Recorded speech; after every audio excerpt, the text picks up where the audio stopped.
Guys, go through last lecture note. If you have any doubts, please ask.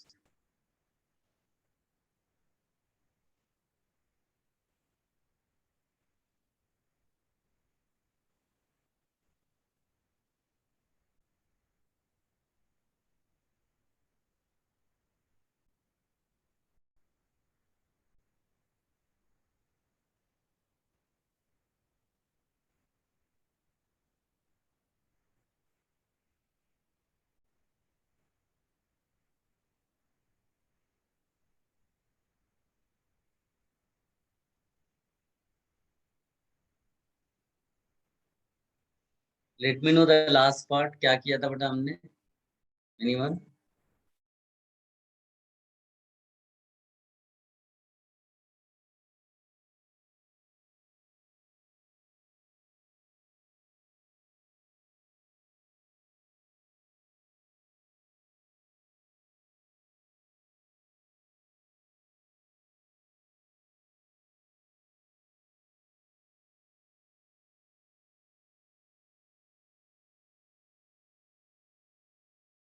Chemical properties लेकिन क्या किया था properties? कोई reactions की थी अभी हमने?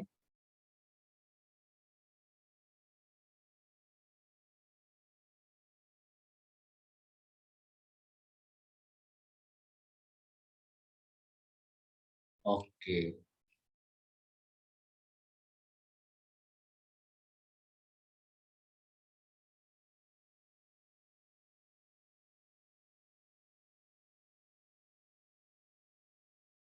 चलो ठीक है। तो सबके पास बुकलेट है बेटा? बुकलेट निकालिए जरा एरोमेटिक हाइड्रोकार्बन की।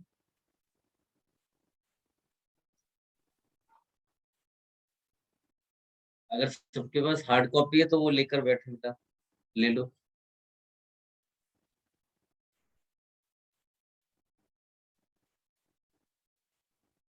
बुकलेट ले लीजिए और उसमें होम असाइनमेंट 1 में जाइएगा और क्वेश्चन नंबर 6 अटेम्प्ट करिए। क्वेश्चन नंबर ये क्या बोलते हैं, 10th। Question number 10th attempt करिए। क्वेश्चन नंबर 12th अटेम्प्ट करिए। फटाफट करिए बेटा इसको। एक क्वेश्चन 8 भी करिए आप ना प्लीज। Question 6, 8, 10 and 12।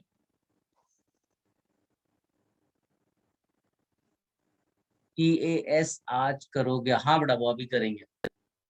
पहले कुछ क्वेश्चंस का डिस्कशन करेंगे सो दैट अपना एप्लीकेशन पार्ट स्ट्रांग हो जाए, and then I will discuss those reactions.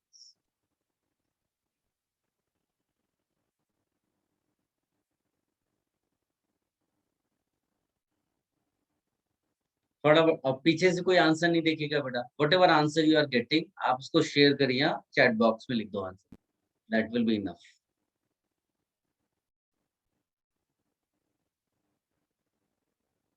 सारे अटेम्प्ट करिए service, very good.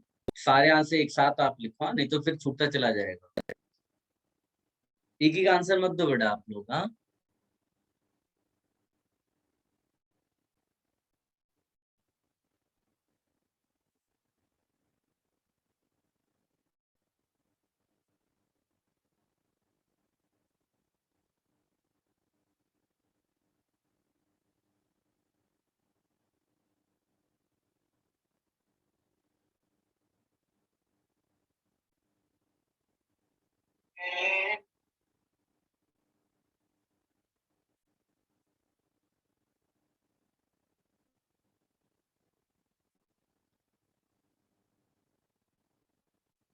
Okay,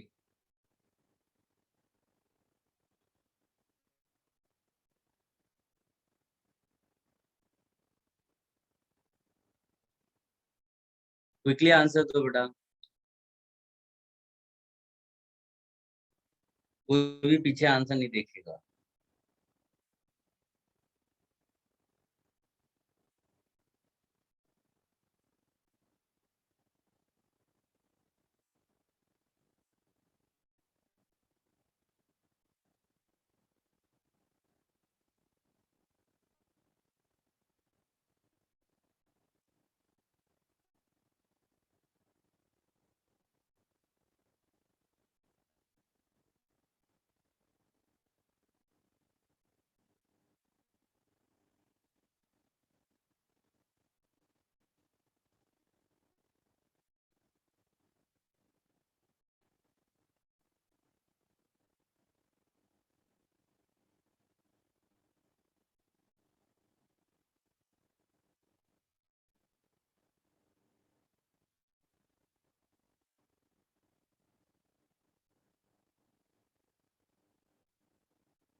very good Ishan, very good.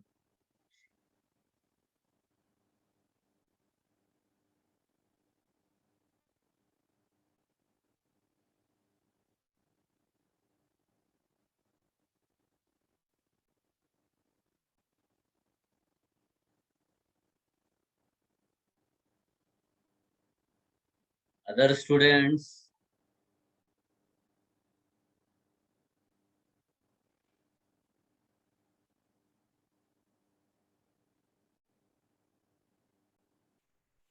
नहीं बेटा, बुकलेट डिस्कशन नहीं है। बुकलेट डिस्कशन तो तब होगा जब मैं आपको वो दूंगा।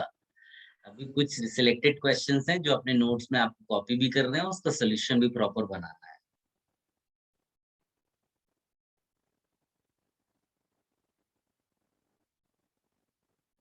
Very good Sarvesh.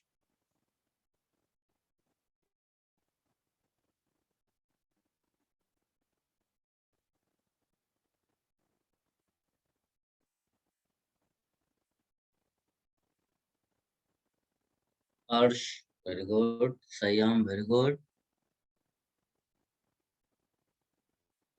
अगर किसी के पास बुकलेट नहीं है तो किसी से अगर रिक्वेस्ट करे वो ग्रुप पे पिक्चर डाल देगा बेटा। आप चुपचाप मत बैठिएगा। आस्क समवन, कोई ना कोई डाल देगा पिक्चर।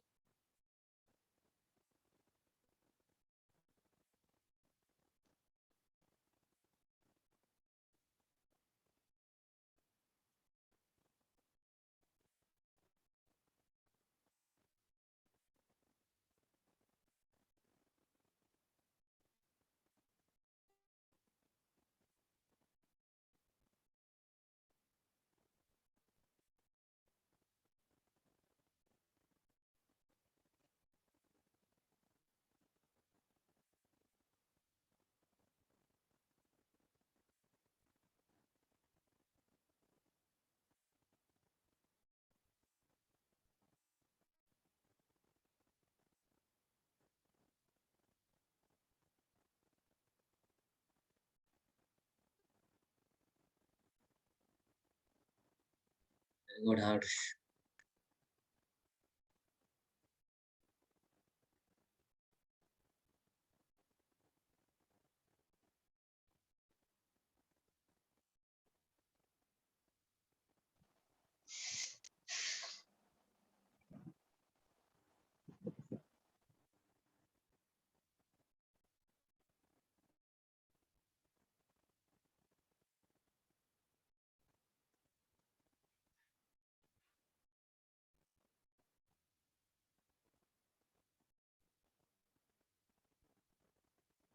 हो पा रहा है बेटा?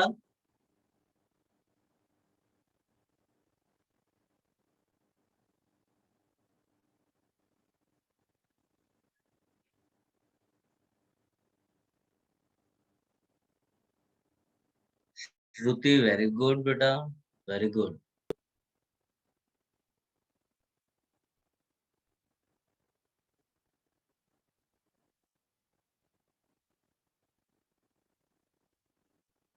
गुड हर्ष।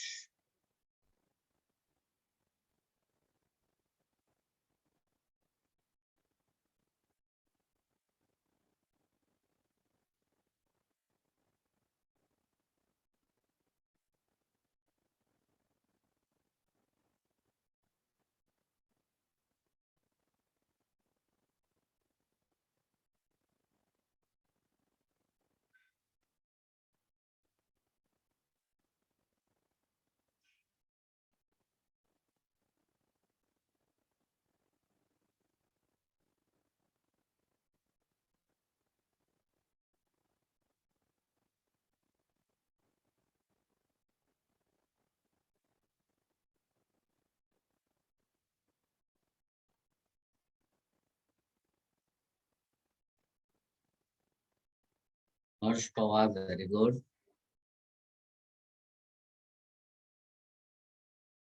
वेरी गुड अभी, very good.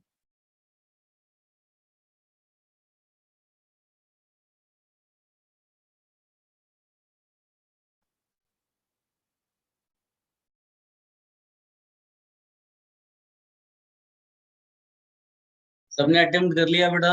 Should I discuss? At least read कर लिया सबने क्वेश्चंस को? 4 क्वेश्चंस मैंने दिए हुए हैं। Yes sir. ओके बेटा, देखो 6 क्वेश्चन ऑलरेडी मैंने बताया हुआ, but it's a very good question. Graphical analysis हमने की हुई थी, अगर आप रिकॉल कर पाए। हमने ज्यादातर जो मैकेनिज्म्स हैं, बेंजीन रिंग की, इलेक्ट्रोफाइल अटैक्स बेंजीन रिंग, तो ग्राफ मोस्टली ऐसे ही बनता है।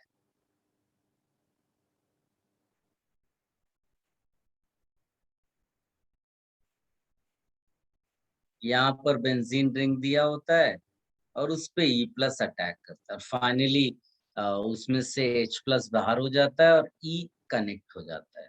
तो ये आपका रिएक्टेंट प्रोडक्ट। और यहाँ पर मैंने बताया था कि इंटरमीडिएट आपको ड्रॉ करना है। इंटरमीडिएट में रेजोनेंस होता है, तो रेजोनेंस जब होगा तो पहली चीज तो इसमें कनेक्टेड क्या क्या होगा, एक ई कनेक्टेड होगा, एक एच कनेक्टेड होगा। और रेजोनेंस यहाँ से लगा करके यहाँ तक चलता है, इसीलिए इस तरह का आपको डिजाइन बनाकर देगा। आई होप आप समझ पा रहे हैं। तो यहाँ से यहाँ पूरा रेजोनेंस चलता है, रेजोनेटिंग, इसीलिए रेजोनेंस हाइब्रिड आप इसको समझ लो।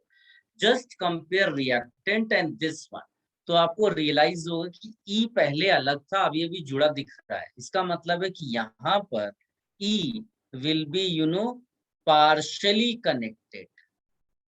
तो ये पार्शली फॉर्म्ड आप इसको बोल सकते हो। और डेल्टा प्लस यहाँ ये अनटच्ड, ये अनटच्ड, ये partially broken bond, delta plus यहाँ एच अपने आप पूरा का पूरा दिखा सकते हो।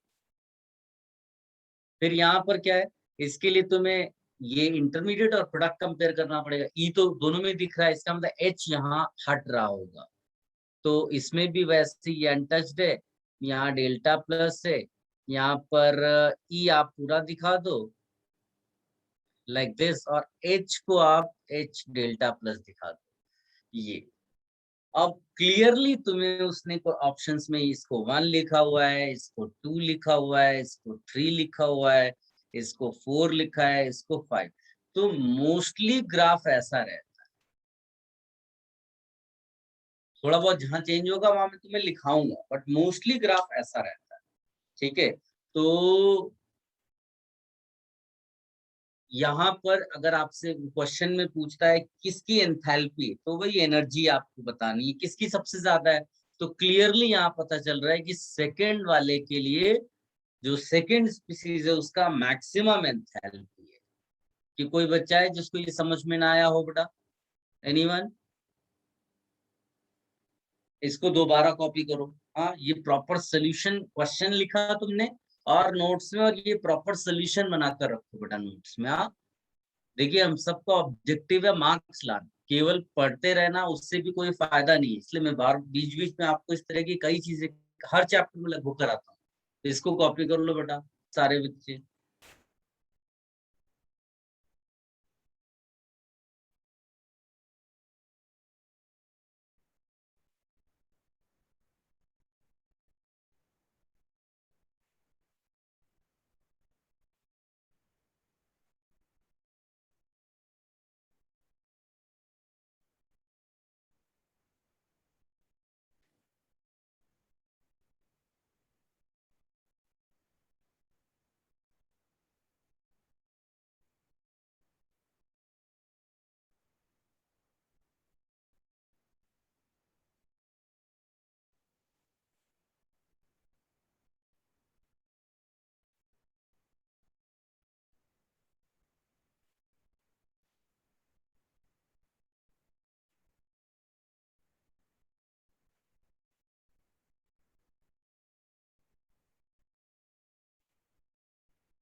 Done sir. Done.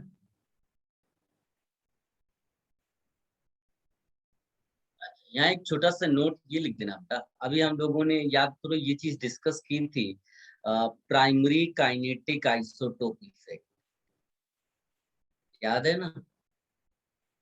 Yes sir. तो प्राइमरी काइनेटिक आइसोटोप इफेक्ट कहाँ पर आप बोलना शुरू करोगे? C6 और H6 एंड C6D6, और एक और लिख देते हैं C6T6। तो ये तो मालूम है कि जो बॉन्ड होता है, अगर मैं बॉन्ड स्ट्रेंथ यानी कितना स्ट्रांग है वो कंपेयर करूं, तो Ct bond stronger than Ct bond CH bond. तो आइडियल रेट किसका ज्यादा होना चाहिए? CH वाले का, रेट ऑफ रिएक्शन। बट होता क्या है कि आपका जो CH बॉन्ड है ये इस स्टेप में ब्रेक हुआ है, ये हाईलाइट कर लेना। CH bond is broken here, not in RDS। तो आप यहाँ क्या लिखेंगे कि primary kinetic isotope effect is not observe mostly in electrophilic aromatic substitution of benzene। इसका जो एक्सेप्शन है वो लिख लो, बाकी आपको कुछ और करने की जरूरत नहीं है।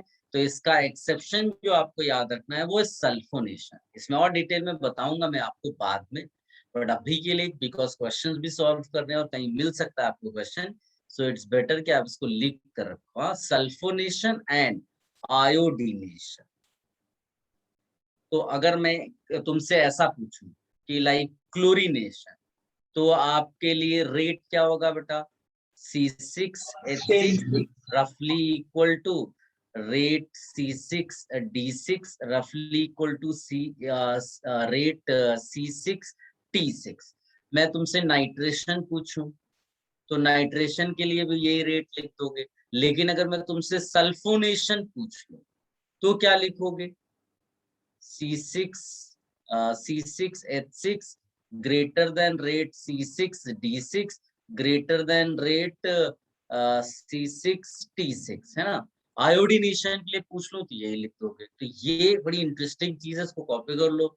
इस पे बेस्ड कोई क्वेश्चन तुम्हें टेस्ट में भी मिल सकते हैं और एग्जाम में तो मिलने के चांसेस ही है।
Done sir. सबने लिख लिया बेटा?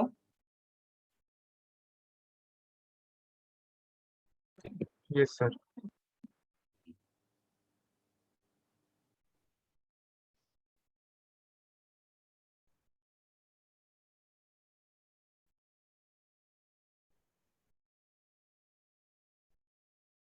देखिए, अभी क्वेश्चन नंबर मैंने नेक्स्ट आपको बोला था देखने के लिए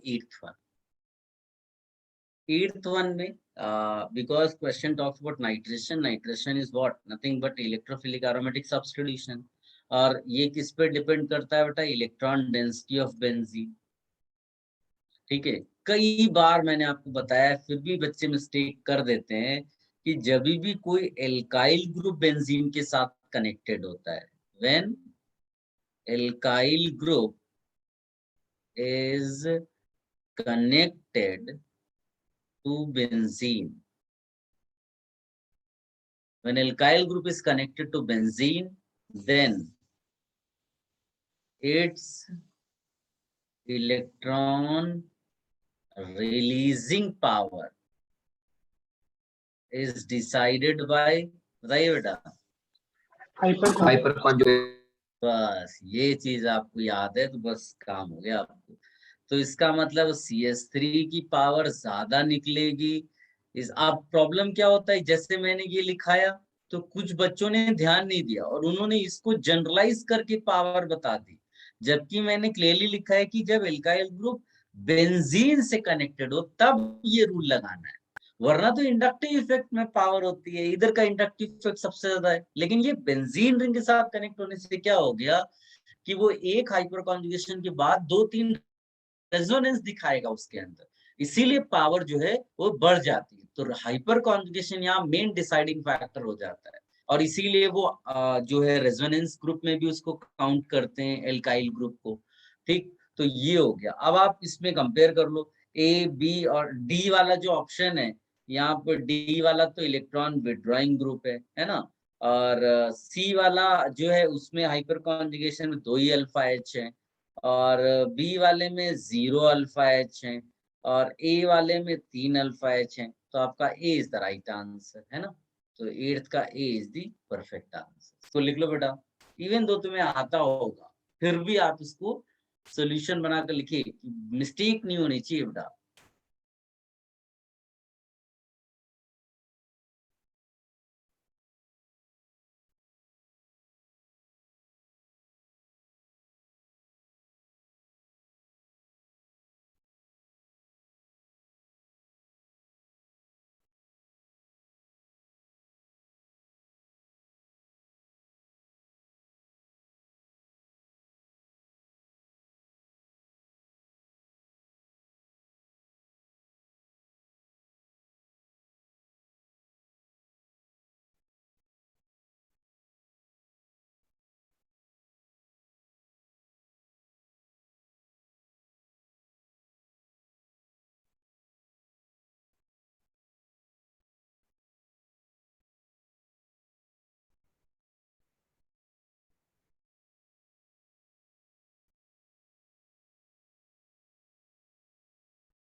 डन सर। सबने लिख लिया बेटा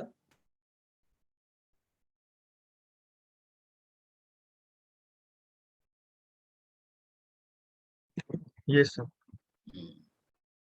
then I gave you question number 10th है ना सो इसमें भी सेम मैनर में सबसे पहले आपको ये पता करना होता है बड़ा कौन कौन से ग्रुप इलेक्ट्रॉन विड्रॉइंग है कौन कौन से ग्रुप इलेक्ट्रॉन रिलीजिंग है और कौन सा ग्रुप कुछ नहीं करता है तो ये जो OH है ये एक्टिवेटिंग ग्रुप है ये कुछ नहीं है ये है अच्छा ये स्ट्रांगली एक्टिवेटिंग भी इसको लिख सकते हो ये क्या है वीकली डीएक्टिवेटिंग है आप लिस्ट चेक कर सकते हो बेटा, और ये स्ट्रांगली डीएक्टिवेटिंग है। तो ये क्लियरली आपको पता चल रहा है कि अगर बेंजीन रिंग आप लगाओगे तो सबसे ज्यादा जो इलेक्ट्रॉन डेंसिटी होगी, तो यहाँ पर जब बेंजीन रिंग आएगी तो electron density will be maximum, तो रिएक्टिविटी भी मैक्सिमम हो जाएगी। तो you can relate electron density with reactivity like this. तो फिर इसमें क्या आंसर हो जाएगा? सबसे पहले तो 4 लिखेंगे, फिर 1 लिख देंगे, फिर 3 लिख देंगे, फिर 2 लिख देंगे। This will be the reactivity. If you have any confusion you ask बेटा।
डन।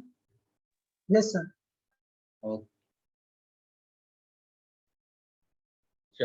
अभी क्वेश्चन नंबर 12 मैंने यहाँ पर आपको दिया था। क्वेश्चन नंबर 12 में कहता है which of the following substituted benzene would furnish 3 isomeric compounds when one more substituent is introduced। जैसे मैं फर्स्ट कंपाउंड पिक कर लूं, तो इसमें एक सब्स्टिट्यूएंट तो पहले से ही है। वो कह रहा है कि अगर इसमें एक और सब्स्टिट्यूएंट आप डाल दो, तो समझ लो एक और Cl डाल दिया, तो वो कह रहा कितने ऐसे आइसोमर्स आप बना सकते हो। तो भाई एक Cl मैं इसके बाजू में डाल सकता हूँ, एक नेक्स्ट पोजीशन पे डाल सकता हूँ, और एक इस पोजीशन पे डाल सकता हूँ। अगर मैं ट्राई करूं कि नहीं घूम के फिर से उधर की तरफ जाऊं, तो क्या ये अलग है या इनमें से किसी से मैच कर रहा है? मैच करो। तो इसका मतलब ये कंसीडर नहीं होगा। सेम मैनर में ऊपर भी जाएंगे तो नहीं होगा। तो कितने आइसोमर्स यहाँ मिल गए? 3। ठीक है ना। इसी तरह से आप सेकेंड कंपाउंड को पिक कर लो, उसमें 2 सब्स्टिट्यूएंट्स ऑलरेडी हैं, so what will you do, एक और सब्स्टिट्यूएंट ऐड कर लो। तो मान लीजिए कि तुमने Cl एक और डाला, तो 3 पोजीशंस पे वो ऐसे लेके जाएगा, है ना। फिर क्या हो सकता है कि ये यहाँ पर आ सकता है ना। इसके अलावा और कुछ पॉसिबल है क्या? क्योंकि इधर अगर लेकर आओगे, यहाँ पर ट्राई करोगे, तो ये इसी के जैसा है, उल्टा केवल देखो आप, तो ये कंसीडर नहीं होगा। इसका मतलब only 2 isomers. Third compound pick कर लो आप, थर्ड ऐसा दिया हुआ है, तो वो कह रहा है एक और Cl डालोगे तो क्या क्या पॉसिबिलिटी हो सकती है। तो इसमें एक Cl यहाँ पर, एक Cl, तो मैं बीच में एक Cl डाल सकता हूँ, that is one possibility, right? I can place 1 Cl here, that is another possibility. I can place Cl like this 135 positions में, इसके अलावा नहीं पॉसिबल होगा। आप करके देख लो, फिर रिपीट हो जाएगा वो। तो यहाँ 3 आइसोमर्स आ गया।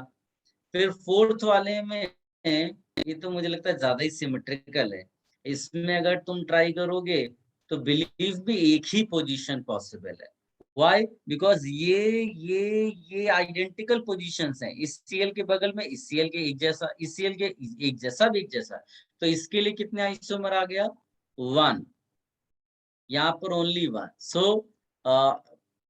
फिर इसमें आंसर्स क्या होंगे? करेक्ट कोड्स तो 1 and 3। इसका मतलब D is the right answer. Copy कर लो बेटा इसको। If you have any confusion you ask. हाँ,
कौन सर? तुमने लिख लिया बेटा? 1 minute sir.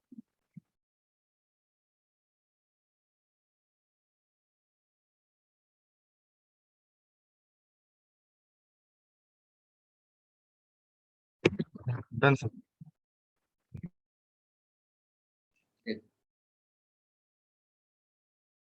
एक क्वेश्चन होम असाइनमेंट 1 का 17 और करना, और होम असाइनमेंट 2 का एक बहुत अच्छा क्वेश्चन है, क्वेश्चन नंबर 5। ये मानकर चलिए कि आपने जैसे कुछ पढ़ा और एडवांस में you get a new type of question. ये उनमें से एक है कि तुम्हें समझ में नहीं आएगा कि तुमने ये ठीक से पढ़ा कहाँ पर है, बट ये कॉन्सेप्ट तुम्हें मालूम है। तो it's a very good question. इसका आंसर आप पीछे मत देखना, अपने आप निकालने को ट्राई करना। अगर ये आ गया तो इसका मतलब तुम्हारी प्रिपरेशन ठीक ठाक डायरेक्शन में जा रही है। क्वेश्चन नंबर 5 हो गया। फिर एक ठीक क्वेश्चन है, क्वेश्चन नंबर 6, उसको भी अटेम्प्ट करिएगा। सो क्वेश्चन नंबर 5 हो गया, क्वेश्चन नंबर 6 हो गया, और इसमें एक क्वेश्चन और मुझे देना था, क्वेश्चन नंबर 23। क्वेश्चन नंबर 23 ये अटेम्प्ट करिए बेटा। चार इनको क्वेश्चन को कॉपी भी करना है एंड इनका सोल्यूशन जब मैं डिस्कस कर लूं उसके बाद उसमें लिखिएगा, उससे पहले रफ में कर लेना।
Very good Ishan.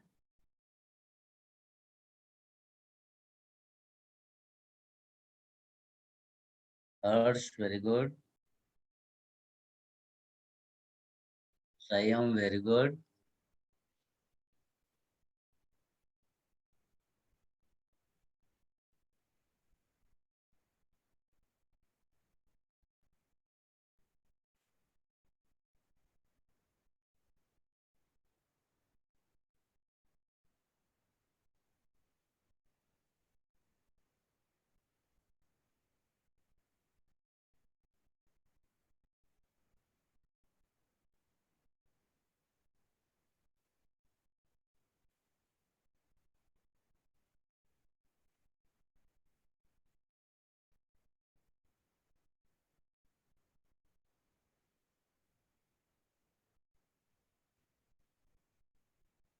Sarvesh, very good.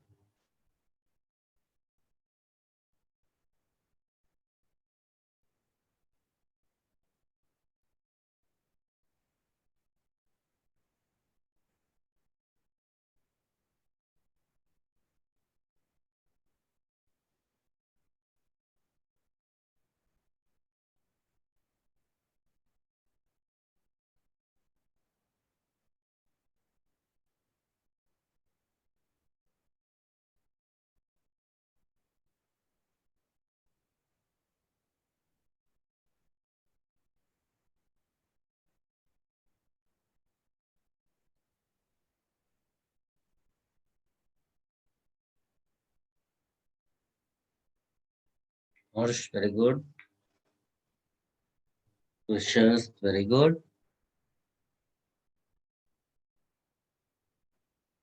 फटाफट अटेम्प्ट करिए बेटा सारे बच्चे.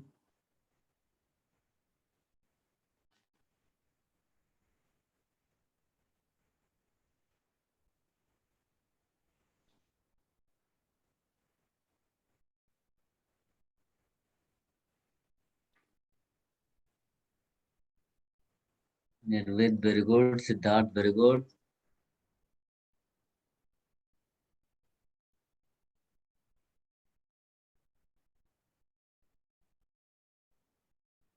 Savya, very good.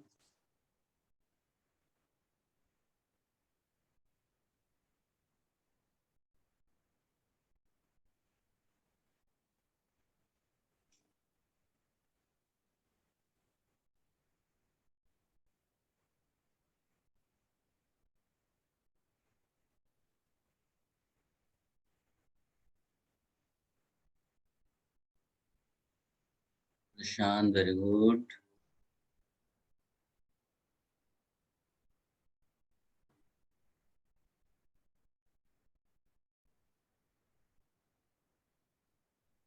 Other students also quickly attempt.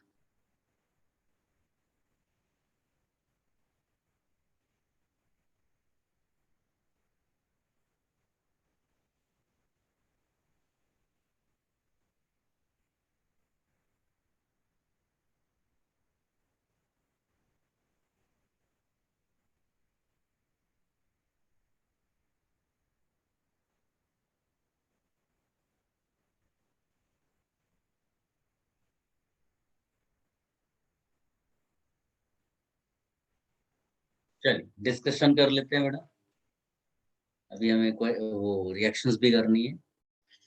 चलिए तो पहले 17 क्वेश्चन जो HA1 का है वो तो बहुत इजी था. ऑलरेडी मैंने इसका डिस्कशन किया है. देखो फाई मतलब फिनाइल, अगर दिया भी नहीं होता तो भी आपको मालूम होना चाहिए कि जो फाई है उसका मतलब ये बेंजीन रिंग होता है ग्रुप के फॉर्म में. आप फिनाइल, ठीक है. तो बहुत सिंपल, सब में आपने एल्काइल ग्रुप लगा रखा है. 4 कंपाउंड्स आर गिवन. तो फंडा वही है ना. इसके पास 3 अल्फा एच है. यहाँ पर ये जो डायरेक्टली कनेक्टेड कार्बन होता है ना उसके एच को यहाँ पर अल्फा एच मानते हैं. तो यहाँ पर 2 ही है.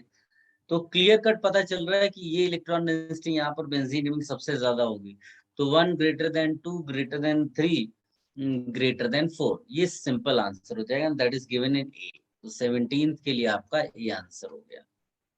लिख लो इसको, तो आप सेकंड्स में लिख लोगे.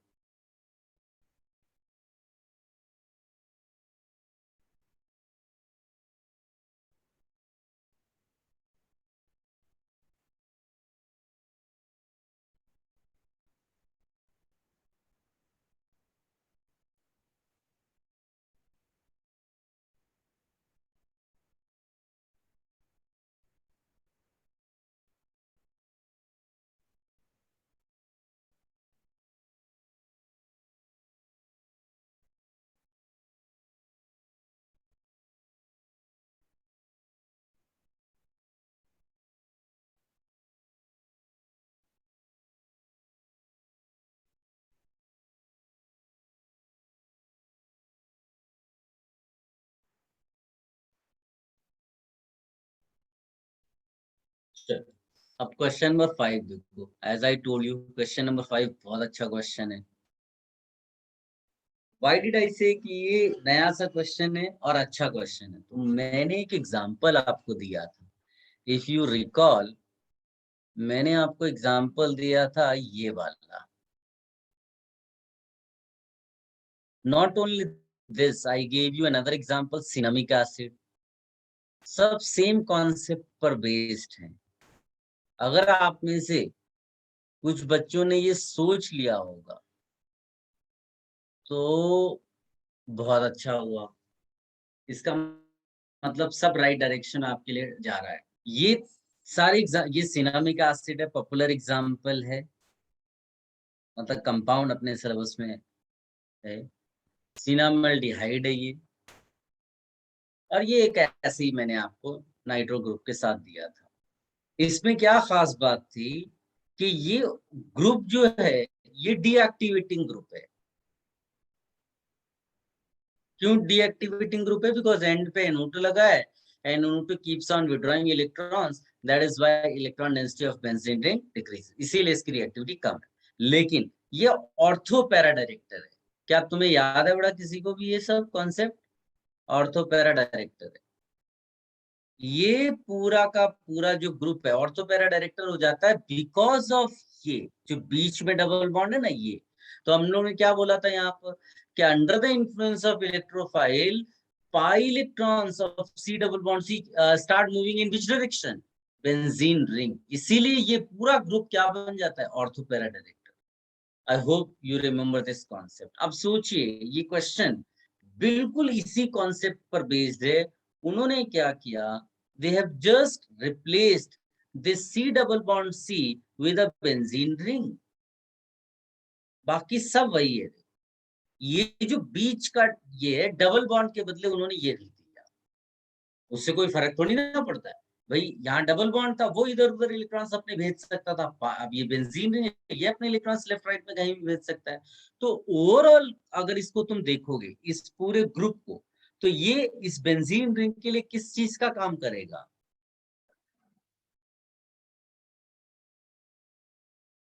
डीएक्टिवेटिंग ग्रुप का। लेकिन अगर इलेक्ट्रोफाइल पिक्चर में आएगा तो अटैक कहाँ होगा? ऑर्थो पैरा पे, इसीलिए इसको बोलते हैं ऑर्थो पैरा डायरेक्टर। अब ऑर्थो और पैरा दोनों पोजीशंस में मेजर कौन सा होगा? तो ये अपने आप में एक बल्कि ग्रुप है। कोई भी उठा लो, चारों एग्जांपल्स में वही बल्कि ग्रुप है। तो ये जो पैरा पोजीशन होता है ना, ये इसको बोलते हैं लीस्ट क्राउडेड। तो अगर इलेक्ट्रोफाइल आएगा तो कहां जाएगा बेटा? उस पैरा पोजीशन पे। इस तरह से ये आंसर आप लिखते हैं। आई होप आप समझ पा रहे होंगे मेरा पॉइंट। तो ये इसीलिए अच्छा क्वेश्चन है कि ये नया हुआ आपके लिए। उन्होंने एग्जैक्टली ये नहीं पूछ लिया आपसे, है ना, जो हमने क्लास में किया हुआ, थोड़ा चेंज हुआ। तो अगर आपका ब्रेन वर्क किया इस लेवल पे, तो इसका मतलब आप सही ट्रैक पे हो। और अगर नहीं है तो इसका मतलब आप रिवाइज करिए चीजों को, वरना इतना पढ़ने के बाद अगर आप इस पे नहीं पहुंच पाएंगे तो एडवांस आपके लिए टफ है। तो ये एडवांस लेवल का एकदम परफेक्ट क्वेश्चन था कि it's not about difficulty, it's about new. तो नई चीज उन्होंने पूछी, चेंज करके पूछा, कॉन्सेप्ट वही था। अगर आपने सोच लिया तो बहुत बढ़िया, इसको कॉपी कर लो बेटा। It's a very very good question.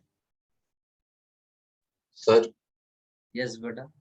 Sir वो डीएक्टिवेटिंग ग्रुप है तो मेटा डायरेक्टर नहीं होना चाहिए? यही चीज तो समझाई गई है बेटा, तुम समझ नहीं रहे हो। यही चीज तो मैंने समझाया, ये 3 एग्जाम्पल लेके कैसे समझाया कि ये खास कंपाउंड, खास स्पेशल है। ये स्पेशल ग्रुप्स हैं। ये स्पेशल ग्रुप्स इसलिए हैं कि ये डीएक्टिवेटिंग ग्रुप है, उसके बावजूद ये ऑर्थोपैरा डायरेक्टर है। तो क्यों ऑर्थोपैरा डायरेक्टर? ये समझाया कि इसका जो बीच का हिस्सा है, ये वाला हिस्सा, ये हिस्सा इस तरफ इलेक्ट्रॉन्स फ्लो करा रहा था क्योंकि NO2 डिमांड कर रहा था इलेक्ट्रॉन्स की। लेकिन जैसे ही इलेक्ट्रोफाइल अटैक करने के लिए आया, इसकी इलेक्ट्रॉन डेंसिटी रिड्यूस हुई, पाई इलेक्ट्रॉन्स इधर मूव करने लगे, इसलिए ऑर्थोपैरा डायरेक्टर हो गया। तो ये स्पेशल चीज है, स्पेशल चीज समझाई गई है। ये कोई रट्टाफिकेशन वाला थोड़ी ना है कि बोर्ड एग्जाम जैसा हो गया कि ऐसा है तो ऐसा ही होगा, ऐसा नहीं है। इसीलिए तो स्पेशल बोला, अच्छा क्वेश्चन बोला। क्यों अच्छा बोला? अगर हर बच्चा कर लेगा तो सब बच्चे एडवांस नहीं क्वालिफाई कर लेंगे। तो ये स्पेशल, गुड, ये सब वर्ड्स कहाँ आते हैं क्वेश्चंस के लेवल? जब आप उस लेवल पे पढ़ाई कर पाओगे। तो रट्टाफिकेशन नहीं करना है कि डीएक्टिवेटिंग है तो ऑर्थो पैरा डायरेक्टर नहीं होगा, मेटा डायरेक्टर होगा। अरे भाई, डीएक्टिवेटिंग वाला तो सीएल वाला ग्रुप भी है, वो भी ऑर्थो पैरा डायरेक्टर है, उसको भी अलग से पढ़ाया गया है।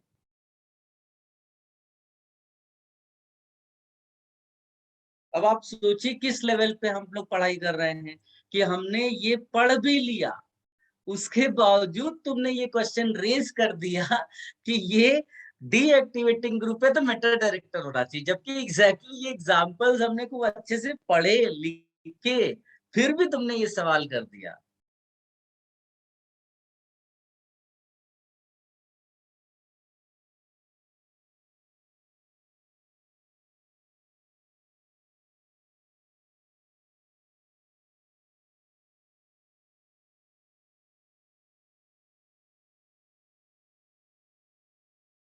सारे बच्चे इस सोल्यूशन को अच्छे तरह से लिखे बेटा।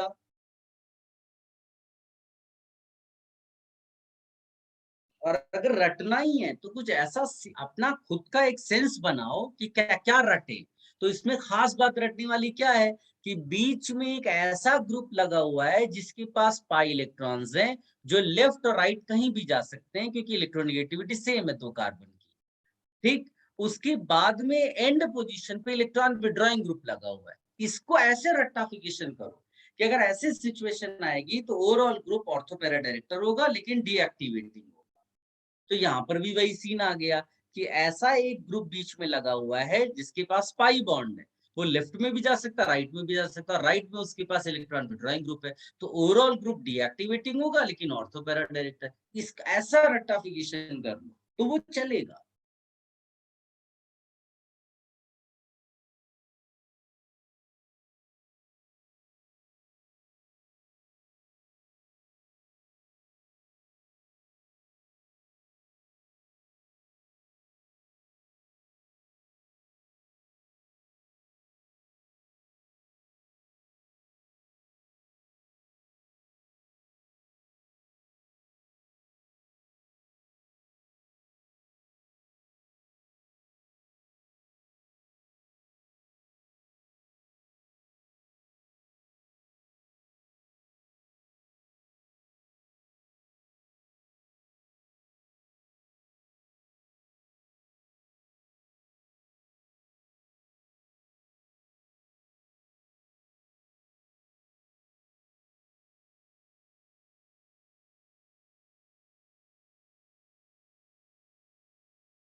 तुमने कॉपी कर लिया बेटा?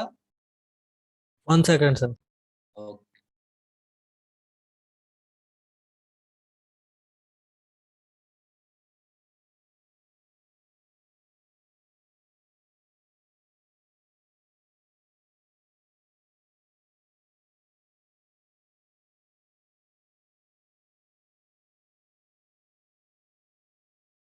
Done sir.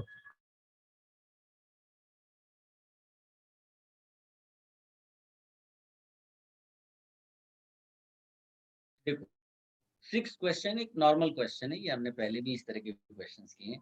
उसने मेजर प्रोडक्ट पूछा, कंपाउंड का नाम लिखा हुआ है। अब फॉर्चुनेटली उसने देखो यहाँ ऑप्शंस में इस तरह से स्ट्रक्चर बना दिए हैं तो आप गेस कर सकते हो, बट फिनाइल बेंजोएट बोल रहा है। फर्स्ट ऑफ ऑल ये बेंजोएट क्या है?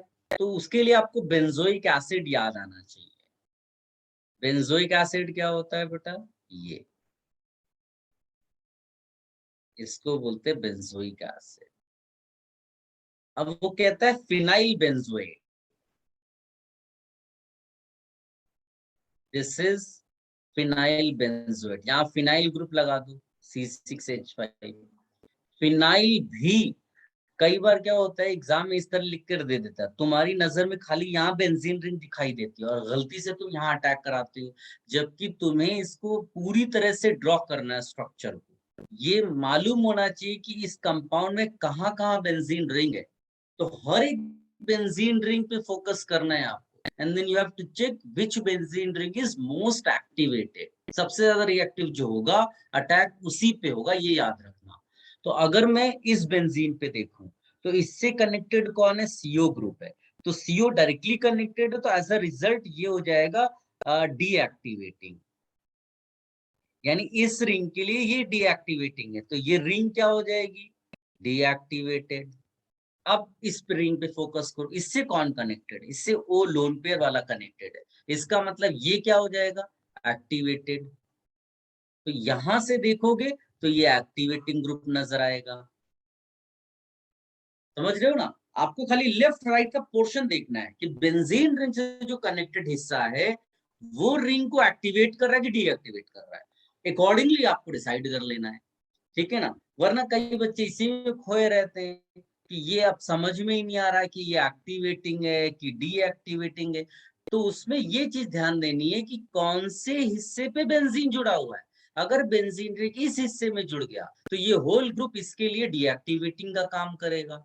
अगर बेंजीन रिंग उधर वाले हिस्से में जुड़ जाए ऐसा, तो ये होल ग्रुप इसके लिए एक्टिवेटिंग का काम करेगा। तो ये छोटी छोटी चीजें जो आपको मालूम चलनी चाहिए, नहीं तो एग्जाम में कंफ्यूज होने में सेकंड्स लगता है। तो इसका मतलब है this ring will be attack, ये मैं आपको सोल्यूशन बनवा रहा हूं, this ring will be attack,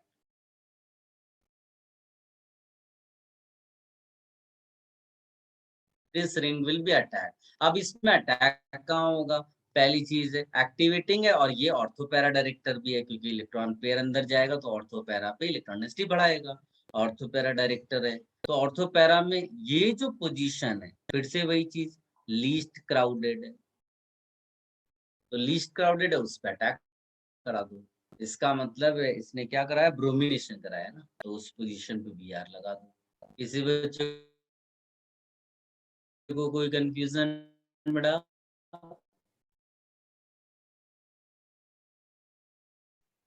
copy कर लो इसको, लिखो जो डिस्कशन में हम लोग यहाँ पर ला रहे हैं उनको, हर एक पॉइंट को आप लिखो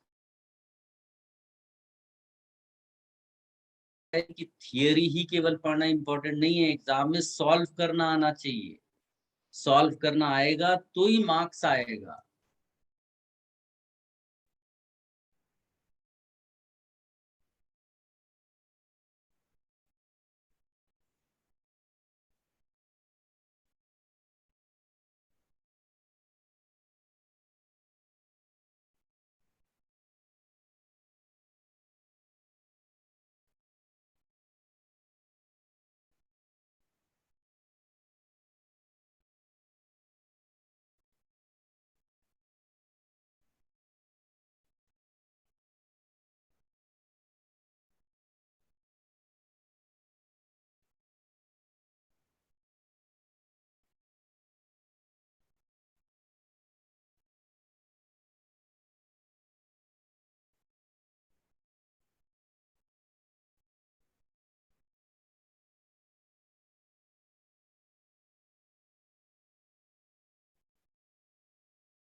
कॉपी कर लिया बेटा।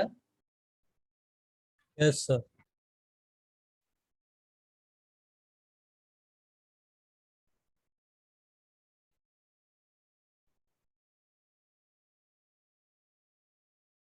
Now you see question number 23, इसके बाद हम लोग रिएक्शंस का डिस्कशन करेंगे। क्वेश्चन नंबर 23 एग्जैक्टली 6 क्वेश्चन जैसा है। इसमें उसने नाम नहीं दिया है, स्ट्रक्चर दे दिया है। अब आप बताओ मेरे को कौन सी रिंग बेटा एक्टिवेटेड है, लेफ्ट लेफ्ट साइड वाली वाली। की राइट, लेफ्ट या राइट, राइट वाली, राइट वन। बिकॉज ये सीओ डीएक्टिवेटिंग है ना। इसके लिए इस रिंग की के लिए ये पूरा ग्रुप डीएक्टिवेटिंग ग्रुप हो जाएगा, जबकि इधर हाइपर कॉन्जुगेशन के थ्रू ये एक्टिवेट कर रहा है इसको, तो ये एक्टिवेटेड होगा। और एक्टिवेटेड के उसमें यहाँ लिख देना है दिस इज लीस्ट क्राउडेड। ठीक है, ऐसा नहीं कि हर बार पैरा पोजीशन पे ही आएगा, लेकिन इस बेंजीन रिंग के लिए ये बड़ा सा ग्रुप लगा हुआ है and this is heavy group, और इसके लिए ऑर्थो पोजीशन क्राउडेड होती है। सब जगह ऑर्थो पोजीशन क्राउडेड नहीं होगी, तो यहाँ पर least crowded position para position है, इसीलिए आपका मेजर प्रोडक्ट वहीं पर बनेगा।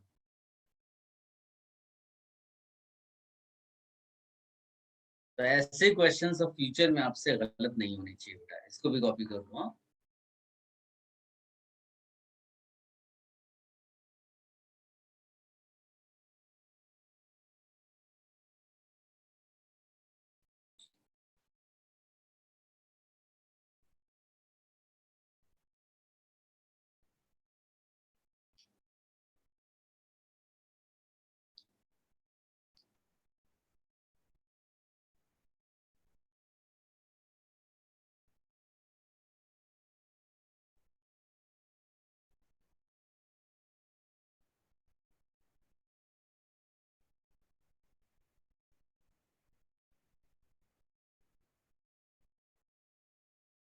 Then beta, should I remove this? Yes, sir.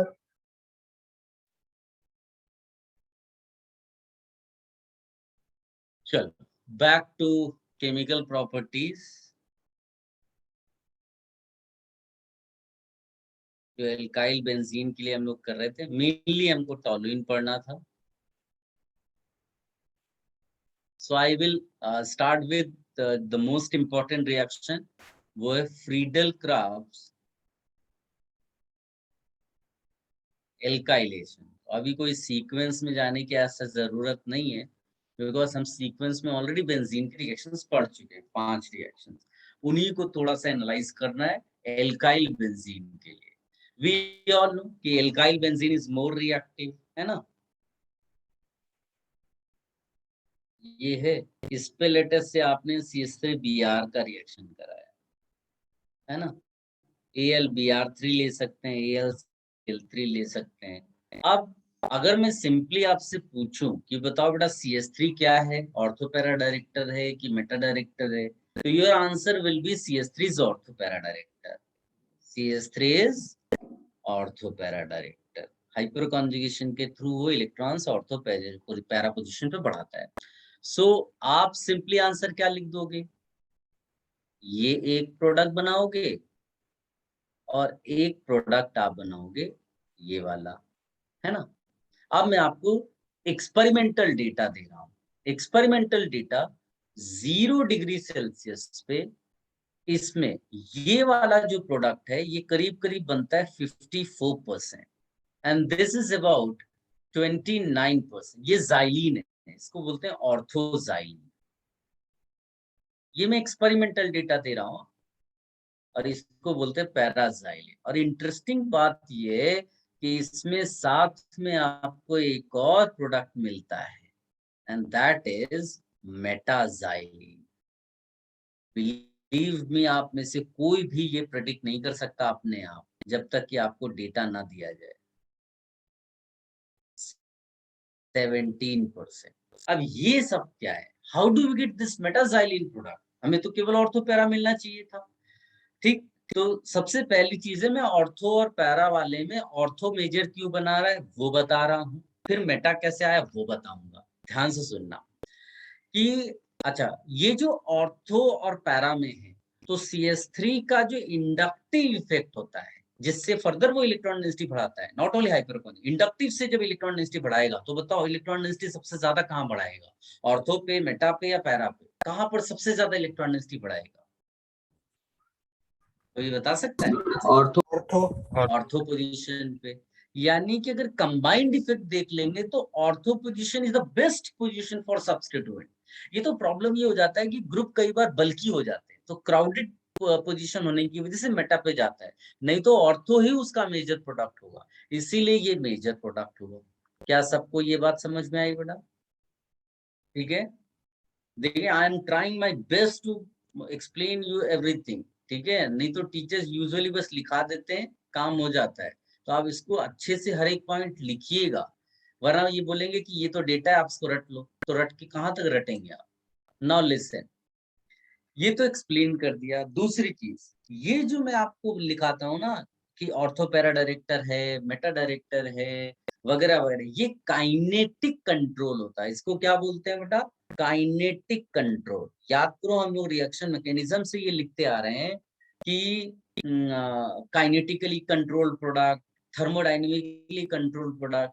तो thermodynamically control product you can not predict theoretically, scientifically उसको प्रेडिक्ट नहीं कर सकते, वो टेम्परेचर डिपेंडेंट था, और टेम्परेचर ज्यादा कम तुम वो भी नहीं बता सकते।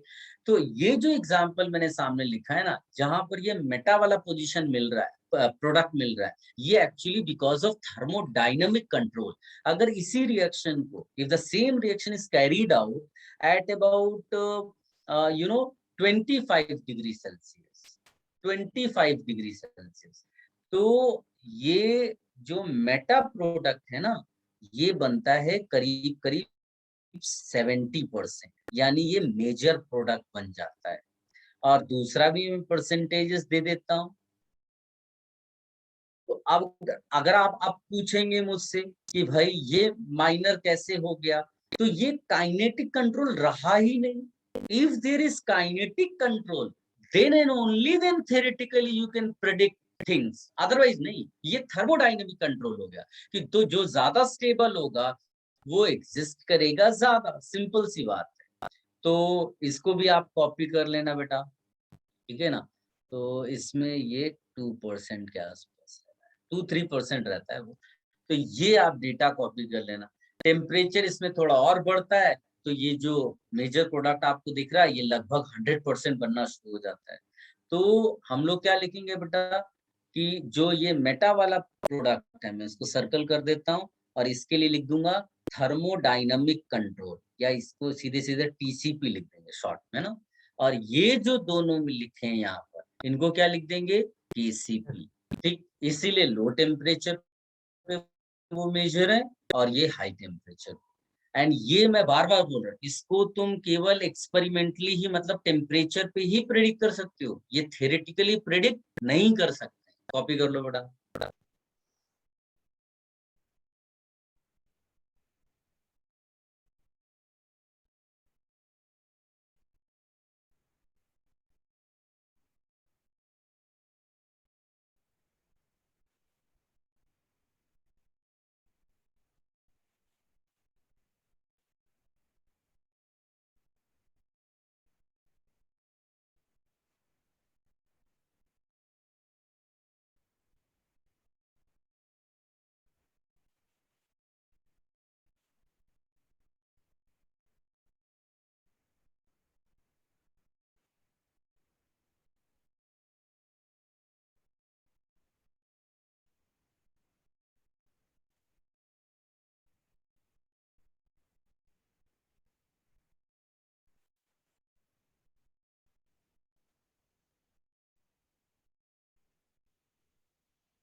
Then beta, should I remove this?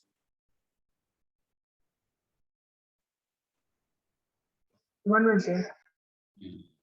ये चीज आप क्लियरली लिख देना बेटा कि ortho para products are kinetic under kinetic control and meta product is under thermodynamic control.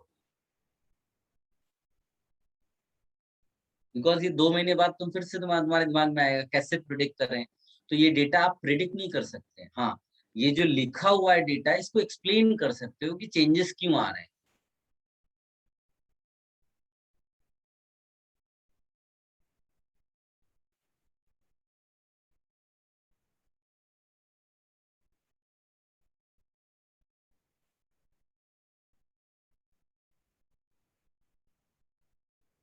Done, sir.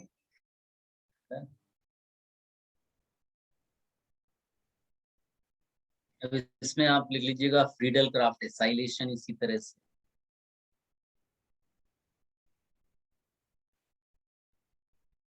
Friedel craft acyl. अच्छा, एक और बात मैं आपको बता दूं, ऐसा नहीं कि आपको हर रिएक्शन में टीसीपी केसीपी पढ़ना है।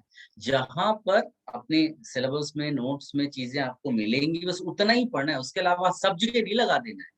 तो एक्चुअली जहां पर डिफरेंस आता है इस तरह का, वहीं पर हमको ये करने की जरूरत पड़ती है। जैसे अब इसके अलावा हम यहाँ नहीं पढ़ने वाले हैं फ्रीडल क्राफ्ट एसाइलेशन, कुछ नहीं दिया, मतलब केसीपी वाला प्रोडक्ट लिखना है, काइनेटिक कंट्रोल प्रोडक्ट लिखना है, साइंटिफिक प्रोडक्ट लिखना है, आप कुछ और उसमें दिमाग लगाना ही नहीं है। तो जैसे मान लीजिए ये टोलुइन लिया एंड इसका रिएक्शन तुमने इसके साथ करा, लाइक दिस। सो अब आप क्या करोगे, इसमें इसमें भी ऑर्थोपैरा पोजीशन पे जाएगा, लेकिन इसकी खास बात ये है कि ये ग्रुप थोड़ा सा बड़ा ग्रुप है। तो बड़ा ग्रुप होने से कौन सा फैक्टर पिक्चर में आ जाता है बेटा?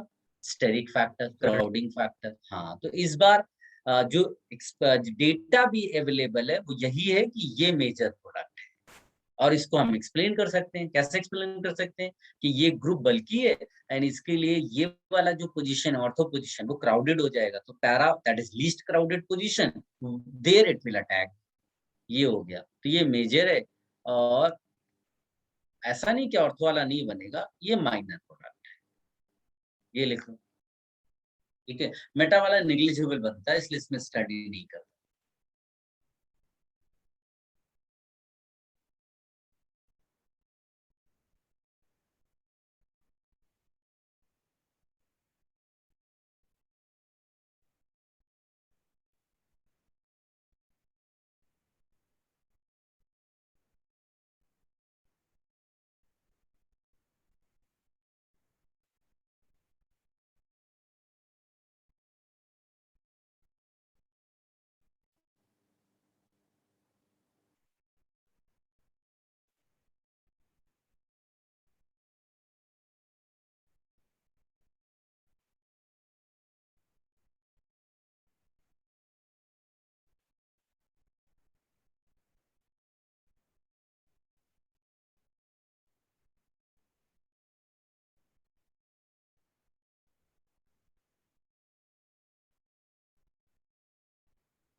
Done, sir.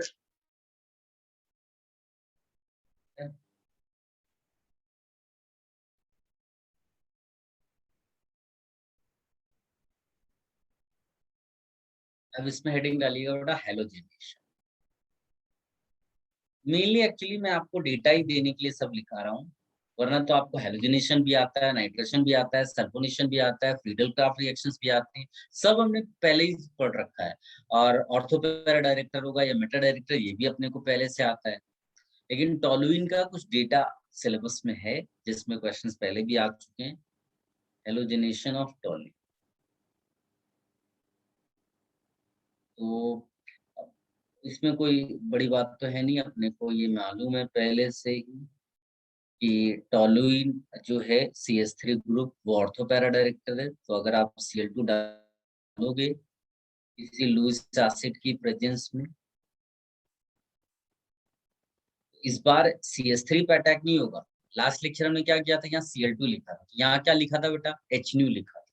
तो अगर Cl2 है और HNO है तो एल्काइल पोजीशन पे अटैक होगा, बट Cl2 के साथ लुईस एसिड है तो वो कहाँ अटैक होगा, बेंजीन रिंग पे। तो ये हमारा सिंपल इलेक्ट्रोफिलिक एरोमेटिक सब्स्टिट्यूशन है। And CH3 is ortho para director.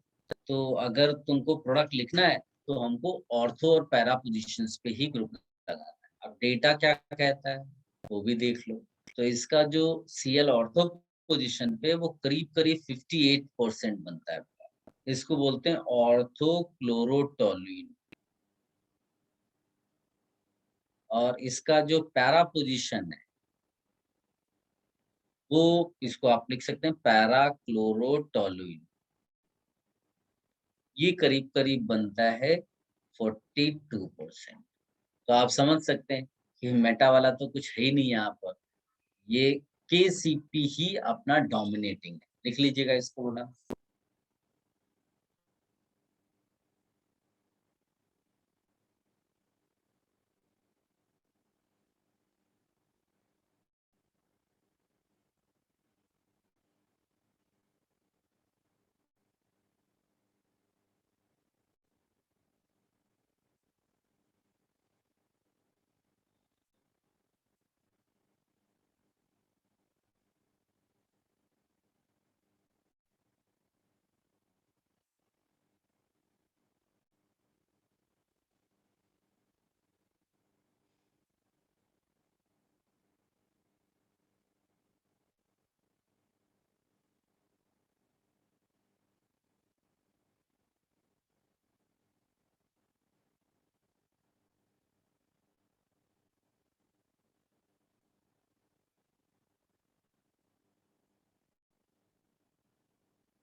Done sir. Then बेटा यस सर। इसमें एक और रिएक्शन आप लिख लो फिर आप रेस्ट करो। दैट इज हेलोजिनेशन का ही पार्ट है, लेकिन मैं जानबूझ करके उसको अभी लिख रहा हूँ बिकॉज क्लोरीनेशन के साथ भी लिख सकता था। इसकी खास बात ये है कि डेटा इसका कहता है कि इसका जो पैरा पोजीशन है वो मेजर है। तो कोई बोलेगा ऐसा क्यों, तो एक्चुअली में तुम्हें ऑलरेडी मालूम है, अभी थोड़ी देर पहले ही मैंने बोला था। अगर तुम कंपेयर करोगे Br को और Cl को तो इन दोनों में से बल्कि कौन है बेटा, Br। Br। Br इसका मतलब है कि इसका जो डेटा तुमको एक्सप्लेन करना है तो तुम क्या बोलोगे यहाँ पर, तुम बोलोगे कि Br is relatively bulky as compare to Cl, that is why it will attack the least crowded position, that is para position। तो ये चीज आप यहाँ भी हाईलाइट कर लेना बेटा, क्योंकि ये डेटा तुम प्रिडिक्ट नहीं कर पाओगे। मैं बार बार बोल रहा हूँ ये बहुत क्लोज डेटा है, हल्का फुल्का चेंज हो रहा है। तो उसका उसका आंसर कैसे तुम, अब डेटा मालूम है अब इसको एक्सप्लेन कैसे करो, तो आप यही बोलोगे कि Br is relatively bulky as compare to Cl, that is why it will prefer attack at least crowded position, that is para position। That is why para product is major product। You write this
Done, sir. ठीक है, जिन्होंने copy के लिया they can leave.